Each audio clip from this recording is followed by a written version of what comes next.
পুনরায় জিবরিল আবার প্রশ্ন করলো মাল ইহসান, হে রাসূল ইহসান কেন বলে?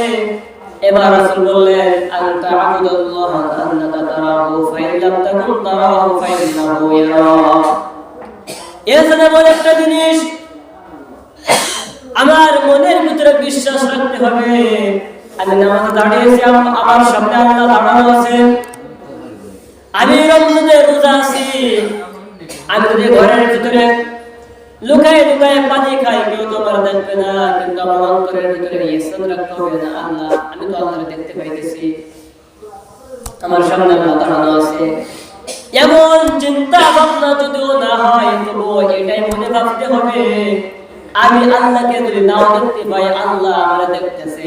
যখন কোনো মানুষ অন্তরের ভিতরে ভয় আসবে সর্ব অবস্থায় আল্লাহ আমারে দেখতেছে, এই যে আল্লাহ আমারে দেখতেছে এর নাম ইহসান। বিসমিল্লাহির রহমানির রহিম। এই যে মাসুম বিল্লাহ নমান। ইন্নামাস সাদাকাতু লিল ফুকারা'i ওয়াল মাসাকিন ওয়াল 'আমিলিনা 'আলাইহা ওয়াল মু'allafati qulubuhum wa fir riqab wal gharimina wa fi sabilillahi wa bis sabil fariidatan minallah wallahu alimun hakim।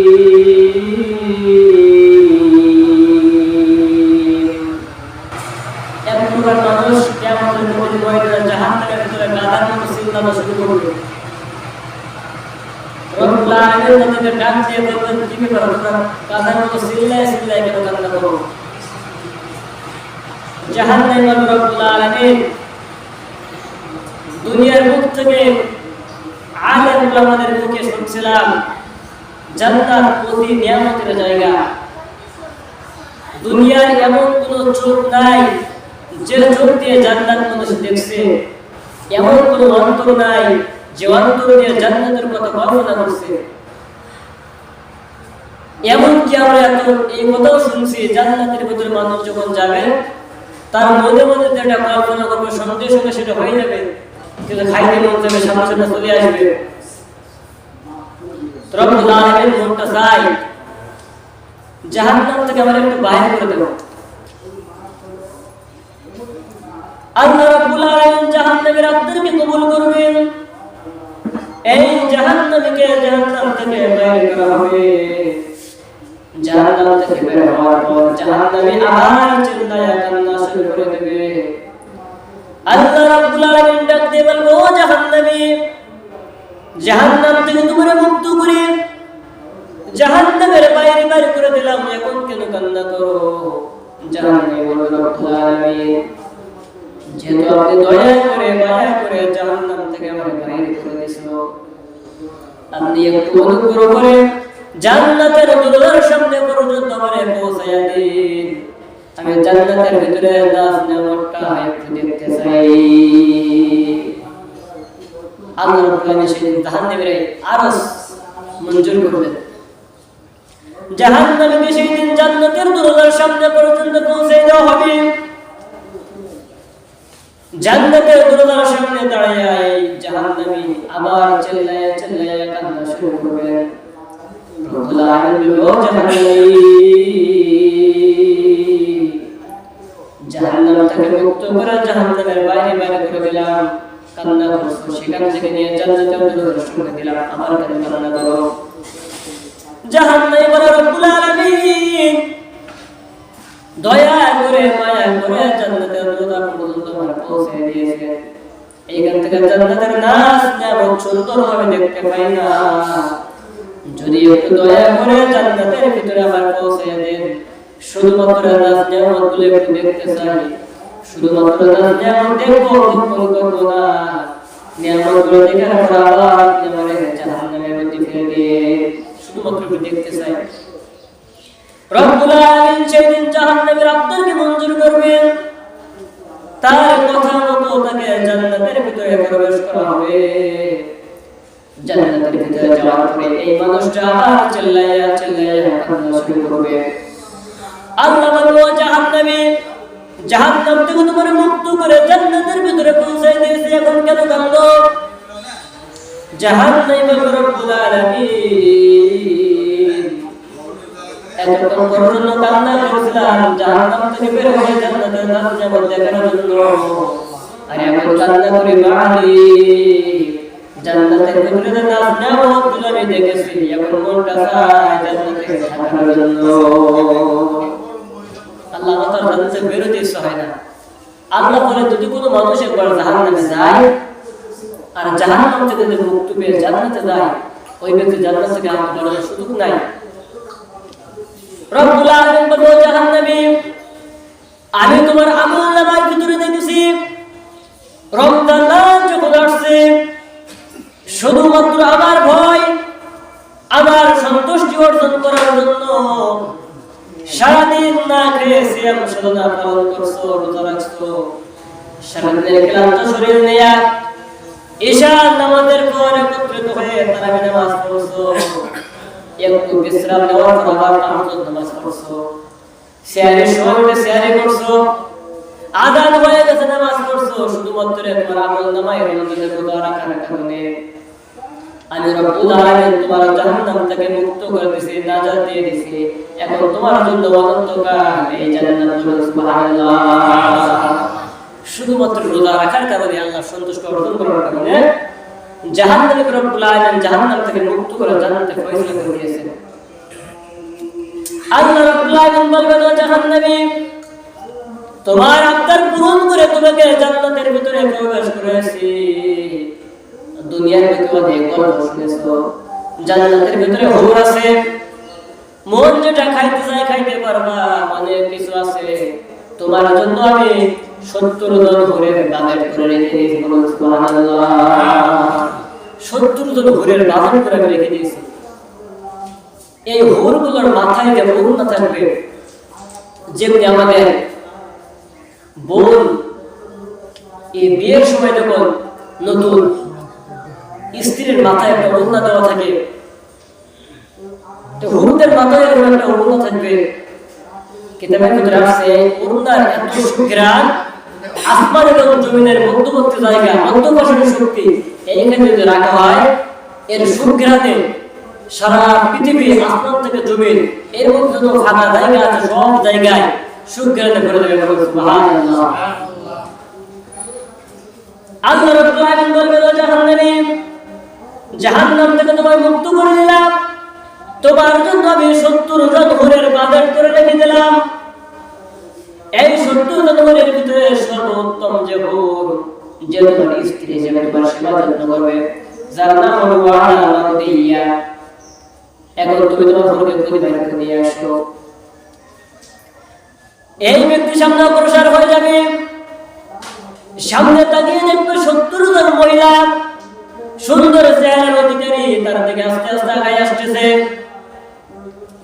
জাহান্নাম থেকে মুক্ত হয়ে তো জান্নাতে এই ব্যক্তি তাদেরকে লক্ষ্য করে বলবে, তোমাদের ভিতরে ওয়ালা মারদিয়াকে।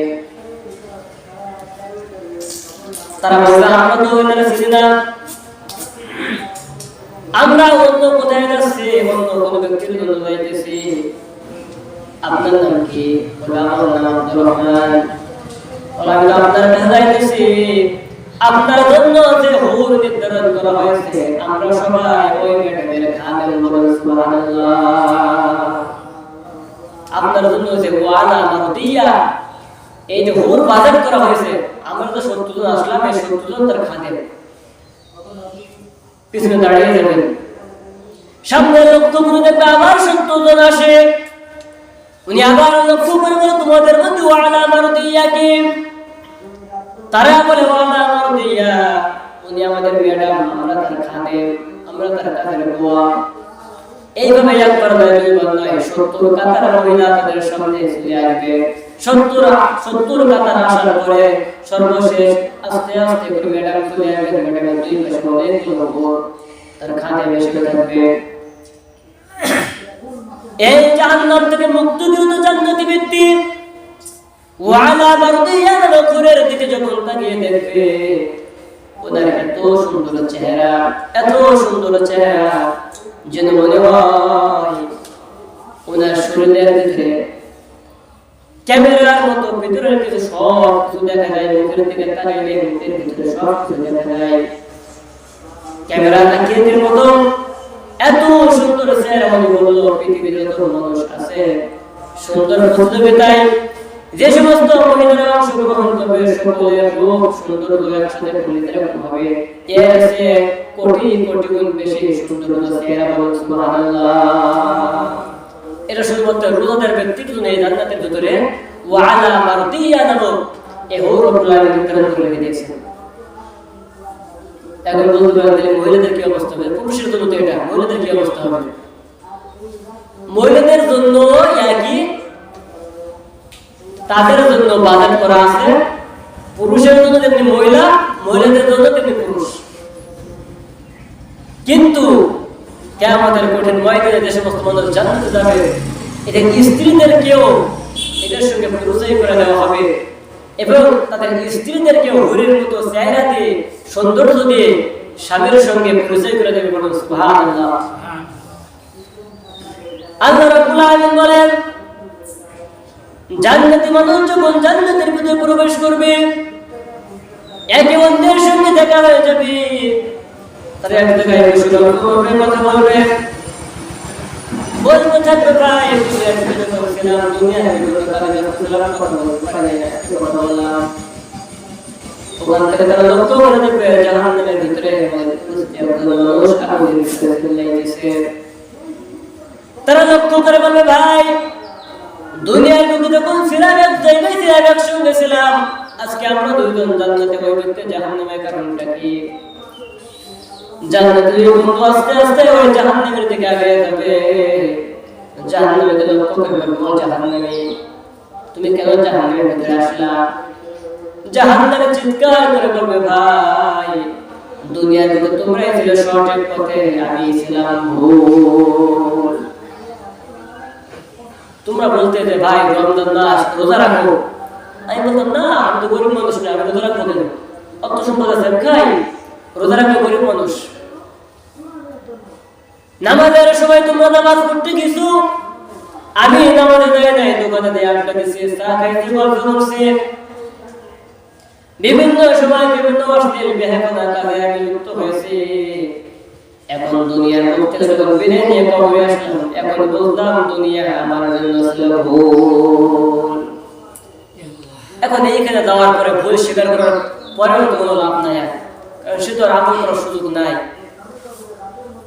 কিয়ামতের কঠিন ময়দানে রব্বুল আলামিন বিচার ফয়সালা করবেন, 7 ভাগে বিভক্ত করে বিচার করবেন। এটা অনেক লম্বা হলো না, আমরা সিস্টেম অনুযায়ী সামনের কোনো এক জুমায় এই বিষয় নিয়ে আলোচনা করব। কিয়ামতের দিন রব্বুল আলামিন কেমনি বিচার করবেন, জাহান্নামীদের কেমনি পাকড়া করবেন, আর এই মানুষ রব্বুল আলামিনের কাছে কিয়ামতের দিন 2 নম্বরই করে ধোঁকা দিয়ে তারা আল্লাহর কাছে কেমনি ধোঁকা দিয়ে জাহান্নামীগুলো জান্নাতে যাওয়ার চেষ্টা করবে। বিস্তারিত কোরআন এবং হাদিস থেকে সামনে কোনো এক জয় ইনশাআল্লাহ আলোচনা করব। তেলাওয়াত আয়াত তেলাওয়াত করছি। আজকে 20 রমজান, তারাবি পড়ব 21 তারাবি। আমাদের দেশে একটা জিনিস খুব বেশি চালু, সেটা হলো লাইলাতুল কদর। আমরা মনে করি 27 রাত্রি, এবং এই রাতটা আমরা বেশি প্রাধান্য দিয়ে থাকি। আল্লাহ রাসূল সাল্লাল্লাহু আলাইহি ওয়াসাল্লাম বলেন জিবরিল আমিন আমার কাছে আসছে। হাদিসে জিবরিলের হাদিস আছে, উনি বলেন জিবরিল এসে আমার পায়ের সঙ্গে পা মিলাই বসছেন। জিবরিলের পা আমার পায়ের সঙ্গে মিলাই বসছেন। জিবরিল আমার কাছে প্রশ্ন করছে মাআল ঈমান, এ রাসূল ঈমান কারে বলে? রাসূল বলে আমানতু বিল্লাহি ওয়া মালাইকাতিহি ওয়া কুতুবিহি ওয়া রাসূলিহি ওয়াল ইয়াউমিল আখির ওয়াল কদরি খায়রি ওয়া শাররিহি মিনাল্লাহি তাআলা ওয়াল বা'সি বা'দাল মাউত। এই সামনে বিষয়ের কথা বলুন, বিস্তারিত কথা নাই বললাম। জিবরিল বলেন মাআল ইসলাম, ইসলাম কি? রাসূল বলেন ইন্নাদ দীনা ইনদাল্লাহিল ইসলাম, আল্লাহর কাছে যে ধর্ম, যে দিনটা সবচেয়ে পছন্দ সেটা হচ্ছে ইসলাম। পুনরায় জিবরিল আবার প্রশ্ন করলো, মাল ইহসান, হে রাসূল ইহসান কাকে বলে? এবার রাসূল বললেন, আনতা আবুদুল্লাহ কান্নাকা তারাহু ফাইন লাম তাকুন তারাহু ফাইন্নাহু ইয়ারাক। ইহসান এমন একটা জিনিস, আমার মনের ভিতরে বিশ্বাস রাখতে হবে আমি নামাজে দাঁড়িয়েছি, আমার সামনে আল্লাহ দাঁড়ানো আছে, আমি রমজানে রোজা আছি, আমি যদি ঘরের ভিতরে লুকায় লুকায় পানি খাই কেউ তো আমার দেখবে না, কিন্তু আমার অন্তরের ভিতরে ইহসান রাখতে হবে না, আল্লাহ আমি তো আল্লাহকে দেখতে পাইতেছি, আমার সামনে আল্লাহ দাঁড়ানো আছে। এমন চিন্তা ভাবনা যদিও না হয় তবুও এটাই মনে ভাবতে হবে আমি আল্লাহকে যদি নাও দেখতে পাই আল্লাহ আমারে দেখতেছে। যখন কোনো মানুষ অন্তরের ভিতরে ভয় আসবে সর্ব অবস্থায় আল্লাহ আমারে দেখতেছে, এই যে আল্লাহ আমারে দেখতেছে এর নাম ইহসান। সর্ব অবস্থায় মানুষের সামনে প্রশ্ন করা হয়, ভাই আপনি রোজা আছেন? সম্মানের খাতিরে কোনো কথা বলতে পারে না, অথবা বলেন হ্যাঁ আছি, কিন্তু সে রোজা না। আপনি ৫ জন মানুষের সামনে লজ্জায় বলতে পারেন না, কিয়ামতের দিন কোটি কোটি মানুষের সামনে আপনার রব্বুল আলামিন জিজ্ঞাসাবাদ করা হবে, ভাই কি আপনি নামাজ পড়েন? পড়ি মাঝে মধ্যে, লজ্জা পায়, শরম পায়, বলতে পারেন মানুষের সামনে। কিয়ামতের দিন একজন দুইজন নয়, কোটি কোটি মানুষের সামনে আপনারা জিজ্ঞাসাবাদ করা হবে। প্রথমে আপনারা একা একা ডাকা হবে, দ্বিতীয়বার নেতার সঙ্গে ডাকা হবে, শয়তানের সঙ্গে দেখা হবে। সেই দিন বিস্তৃত অনেক ঘটনা, ৭ বার আল্লাহ বিচার বসবেন, আদালত বসবেন, সেটা আলাদা কোনো জুমায় আলোচনা করবো ইনশাআল্লাহ। এখন জিবরিল বলছে, রাসূলুল্লাহ এই রমজান মাসে একটা রাত আছে, লাইলাতুল কদরি খায়রুম মিন আলফি শাহর, এটা হাজার মাসের চেয়ে উত্তম। ৮৪ বছরের সমতুল্য সওয়াব হয় ওই ব্যক্তি এই মাসে ইবাদত, এই রাতে ইবাদত বন্দেগী করে। শোনার পরে রাসূল বললেন যে আমি আমার সাহাবাদেরকে এই মেসেজ দিতে চাই, মেসেজটা তাদের কাছে পৌঁছে দিতে চাই, কারণ তারা তো যেহেতু রমজান মাস, তারা কদরের রাতে ইবাদত বন্দেগী করতে পারে। প্রতিমধ্যে উনি যখন সাহাবায়ে-কেরামদের কাছে যাইতেছেন, যাওয়ার সময় পথে ইবলিস শয়তান মানুষের রূপ ধারণ করে দুইজন পাশাপাশি ঝগড়া শুরু করছে। এদের ঝগড়া মেটানোর সময় রাসূল এই কদরের রাত কোন রাত এটাই ভুলে গেছেন। রাসূল বলেন, আমার সাহাবারা, জিবরাইল একটু আগে আবার বলে গেছেন কদরের কথা, কিন্তু আমি ভুলে গেছি। তবে তোমরা শেষ দশকের বিজর রাতগুলোতে লাইলাতুল কদর তালাশ করবে। ২১ রাত, ২৩ রাত, ২৫ রাত, ২৭ রাত, ২৯ রাত। কোন কোন হাদিসের ভিতরে আছে ২৫, ২৭, ২৯। কোন কোন হাদিসের ভিতরে আছে ২১, ২৩, ২৫। কোন কোন হাদিসের ভিতরে আছে ২৩, ২৫, ২৭। নির্ধারিত কোনো দিন নাই। এজন্য আজকে রাত হতে পারে, আজকে রাত কদরের রাত। এজন্য আমরা ২১, ২৩, ২৫, ২৬, ২৯ এই বিজয় রাতগুলোতে আমরা লাইলাতুল কদর হিসেবে বেশি বেশি নফল ইবাদত বন্দেগী করব ইনশাআল্লাহ। রমজান মাস ৩ ভাগে বিভক্ত করা হয়েছে। প্রথম ১০ দিনকে বলা হয় রহমত। এই ১০ দিন রব্বুল আলামিন আল্লাহর ভয় যারা রোজা পালন করে এদের প্রতি রহমত নাযিল করে। দ্বিতীয় ১০ দিন যেগুলো আল্লাহ প্রথম ১০ দিন মানুষ রোজা রাখলো, দ্বিতীয় ১০ দিনকে বলা হয় মাগফিরাতের ১০ দিন। এই ১০ দিন রব্বুল আলামিন মানুষের মাফ করে দেয়, মানুষের মাগফিরাত ঘোষণা করে, অমুক ব্যক্তিকে আমি ক্ষমা করে দিলাম। বিগত ১০ দিন রোজা রাখলো, আবার মাগফিরাতের রোজা শুরু করছে, যা ফেরেশতারা তো সাক্ষী রাখ, আমরা মাফ করে দিয়ে দিলাম। তৃতীয় ১০ দিন নাজাতের মাস, নাজাত, যে সমস্ত মানুষগুলো মৃত্যুবরণ করছে, কবরস্থ হয়ে গেছে, ওদেরকে জাহান্নাম থেকে নাজাত দিয়ে জান্নাতে ফয়সালা করে দেয় শেষ ১০ দিন, অর্থাৎ আগামীকাল থেকে আজকে রাত থেকে নিয়ে কবরবাসীদেরকে জাহান্নাম থেকে নাজাত দিয়ে জান্নাতের ফয়সালা করবে। এই জন্য আমাদের রাত্রে যখন তারা মৃত্যুবরণ করছে আমরা তাদের জন্য বেশি বেশি দোয়া করব। মূল কথা হলো আমরা যাকাত আদায় দেব, এই বিষয় নিয়ে কথা বলতে চেয়েছিলাম। সূরা তাওবার ৬০ নম্বর আয়াত আল্লাহ রাব্বুল আলামিন বলেন, ইন্নামাস সাদাকাতু লিল ফুকারা'i ওয়াল মাসাকিন ওয়াল আমিলিনা 'আলাইহা ওয়াল মু'আল্লাফাতি কুলুবুহুম ওয়া ফির রিকাব ওয়াল গারিমিন ওয়া ফি সাবিলিল্লাহি ওয়া ইবনাস সাবিল ফারিদাতুম মিনাল্লাহ ওয়া আল্লাহু আলিমুন হাকীম। ইন্নামাস সাদাকাতু লিল ফুকারা, ইন্নামাস সাদাকা নিশ্চয় সাদকা অর্থাৎ আপনার যাকাত, লিল ফুকারা এক নম্বরে ভাবে আছে ফকির। ফকিরকে তাফসীরের ভিতরে আসছে যে নিজের পরিবার চালানোর জন্য অন্যের উপর নির্ভরশীল, নিজের ফ্যামিলি চালানোর জন্য নিজের প্রতি সে নির্ভরশীল না, বরঞ্চ অন্যের প্রতি নির্ভরশীল, মানুষের কাছে হাত পেতে সহযোগিতা করে। যত ইসলামে বৈধ আছে দুইটা কাজ ইসলাম সমর্থন দেয়, কিন্তু আল্লাহর কাছে ঘিরে দিত। এক নম্বরে স্ত্রীকে তালাক দেওয়া, দুই নম্বরে ভিক্ষা করা। ইসলাম সমর্থন দেয়, বৈধ আছে, জায়েজ আছে, কিন্তু আল্লাহর কাছে ঘিরে দিত কাজ একটা। ইলওয়াল ইন্নামাস সাদাকাতু লিল ফুকারা, এক নম্বরে দেবেন যে ফকির আছে, যে নিজের ফ্যামিলি চালানোর জন্য অন্যের উপর নির্ভরশীল। দুই নম্বর ওয়াল মাসাকিন, মিসকিনকে দিতে হবে। মিসকিনকে, মিসকিন হলো আপনার মহল্লার ভিতরে একজন মানুষ আছে, দেখবেন তার সুন্দর জামা গায়ে দেওয়া আছে, ইস্ত্রি করা জামা গায়ে দেওয়া, সুন্দর পাজামা পরা, গায়ে সুগন্ধি ব্যবহার করা, কিন্তু গোপনে খোঁজ নিয়ে দেখবেন তার বাসায় দুপুরে খাওয়া হয় নাই, রাত্রে তার বাসায় খাওয়া হয় নাই, খাবার নাই, কিন্তু স্মরণে করে বলতে পারে না। আবার নিজে এমন ভাবে চলে দেখে বোঝা যায় না লোকটা অসহায়, লোকটা গরিব। এমন ধরনের মানুষ যদি আপনার তালাশ করুন, খুঁজে খুঁজে বাইরে করুন, আপনার জাকাতের টাকা তাকে পৌঁছে দিয়ে দিন, একে বলা হয় মিসকিন।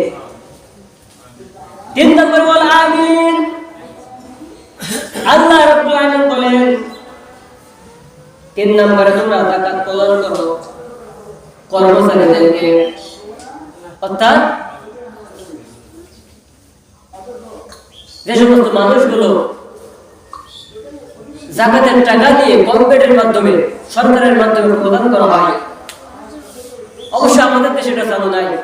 জাকাত মূলত নিয়ম হলো সরকারিভাবে উঠানো এবং সরকারিভাবে বন্টন করা।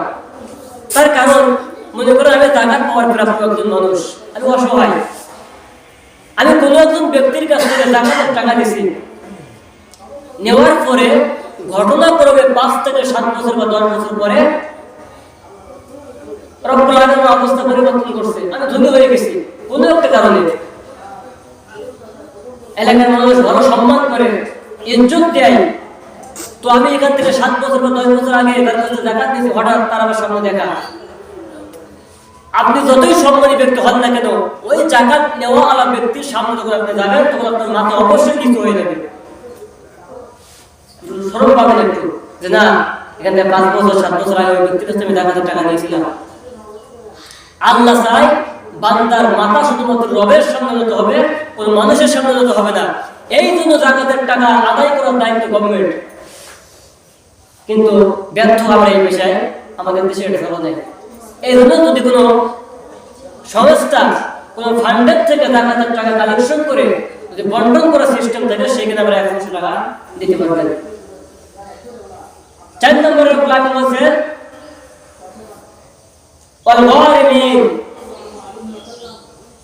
যাদের মন জয় করতে চান।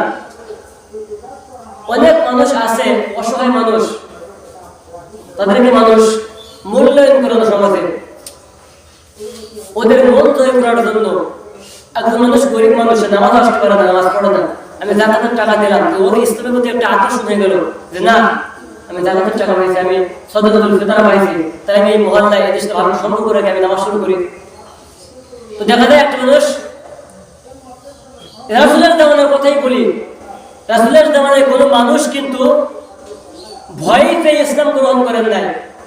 যত মানুষ ইসলাম গ্রহণ করেছিল রাসূলের হাত দিয়ে, অধিকাংশ মানুষ রাসূলের চরিত্র আর আখলাক দেখে ইসলাম গ্রহণ করেছিল। তা আপনার আমার আখলাক চরিত্র যদি সুন্দর হয়, অসহায় মানুষের ক্ষতি করতে যদি আমরা জাকাত ফিতরের টাকা দিয়ে দেয়, তাহলে ওদের ইসলামের মধ্যে একটা আকর্ষণ চলে আসবে, কালেকশন হয়ে যাবে, 100 বড় নামাজি হয়ে যাবে। এরপরে আপনি জাকাতের টাকা কারা দেবেন? দাস মুক্তির জন্য। অনেক বাড়ি, এটা আমাদের জামানায় এখন নাই, রাসূলের জামানায় ছিল, বাড়িতে মানুষ দাসী রাখতো, এক প্রকার কিনে নেওয়া হতো টাকার মাধ্যমে। তো ওদের মুক্তির জন্য আপনার জাকাতের টাকা দিয়ে ওদেরকে মুক্তি করার জন্য। 6 নম্বর ঋণগ্রস্ত ব্যক্তি। সমাজে যারা ঋণগ্রস্ত ব্যক্তি আছে, ঋণ পরিশোধ করার মতো সমর্থন নাই, আপনি আপনার জাকাতের টাকা দিয়ে ঋণটা পরিশোধ করতে পারবেন। 7 নম্বরে আল্লাহ রাস্তায়। আল্লাহ রাস্তা বলতে কি? বিভিন্ন ধর্মীয় প্রতিষ্ঠান যেটাকে আপনার অসহায় গরিব ফকির মিসকিন এদেরকে পরিচালনা করা হয়, এবং ধর্মীয় প্রতিষ্ঠানে বিভিন্ন কাজে আল্লাহর কাজ বলতে বিভিন্ন কাজে দেওয়ার মাধ্যমে, এই যে যেমন এখন বর্তমান আমাদের বাংলাদেশে আস-সুন্নাহ ফাউন্ডেশন থেকে, এরপরে জামাত ইসলাম থেকে বিভিন্ন জায়গায় অসহায় বা বন্যা এলাকায় অনুদান দিয়ে থাকে। তো এরকম জায়গায় আপনারা জাকাতের এক অংশ দিতে পারবেন। 8 নম্বরে আছে মুসাফির। মনে করেন আমি সাতক্ষীরা থেকে আসছি, আমি ধনী ব্যক্তি জাকাত পাওয়ার প্রাপ্যই না, কিন্তু এইখানে আসার পরে আমার টাকা ফুরাই গেছে, আমার কাছে টাকা নাই আমার দেশে যাওয়ার মতো। তো আপনি জাকাতের টাকা আমার দিয়ে আমার দেশে যাওয়া পর্যন্ত সহযোগিতা করতে পারেন। যদি আমি ধনী ব্যক্তি হই না কেন, এখন আমি মুসাফির, আমার কাছে টাকা নাই, এই 8 প্রকার ব্যক্তিরে আপনি জাকাতের টাকা দিতে পারবেন। এখন কথা হলো তাই নাকি, যেরকম গেল তোমার আমাদের প্রশ্ন করছিল মসজিদ মাদ্রাসায় টাকা দেওয়া যায় কিনা, এখানে কিন্তু 3 নম্বরে 4 নম্বরে একটা কথা আছে, যাদের মন জয় করতে হবে, আর 7 নম্বর আছে আল্লাহর রাস্তায় দিতে হবে। মন জয় করার জন্য যেহেতু মাদ্রাসায় অনেক এতিম অসহায় ফকির মিসকিন কিন্তু থাকে, তো এদের মন জয় করার জন্য, এদের সহযোগিতা করার জন্য আপনি দিতে পারবেন। আর আল্লাহর রাস্তায় দেওয়ার কথা 7 নম্বরে যেটা আসছে, এখানেও আপনি দিতে পারবেন। সত্য হলো আপনার এই নিয়তে দেওয়া যাবে না যে মাদ্রাসার উন্নয়নের কাজে আমি দিচ্ছি, বা সব মাদ্রাসায় কিন্তু জাকাতের টাকা পাওয়ার প্রাপ্য না। আপনি লক্ষ্য করে দেখবেন যে মাদ্রাসায় লিল্লাহ ফান্ড চালু আছে, যদি কোনো মাদ্রাসায় লিল্লাহ ফান্ড চালু থাকে, ওই মাদ্রাসায় আপনি জাকাতের টাকা দিতে পারবেন। যদি লিল্লাহ ফান্ড চালু না থাকে, ওই মাদ্রাসায় আপনি জাকাতের টাকা দিতে পারবেন না। তার কারণ ওই মাদ্রাসায় শুধুমাত্র গরিব থাকে না, ধনী ব্যক্তি থাকে, এখানে জাকাত পাওয়ার প্রাপ্য না এমন ব্যক্তিও পড়ালেখা করে। তা আপনি যখন মাদ্রাসার উন্নয়নের কাজে জাকাতের টাকা দেবেন, তখন তারও উপকার হলো, কাজে এটা আপনার জাকাত আদায় হলো না।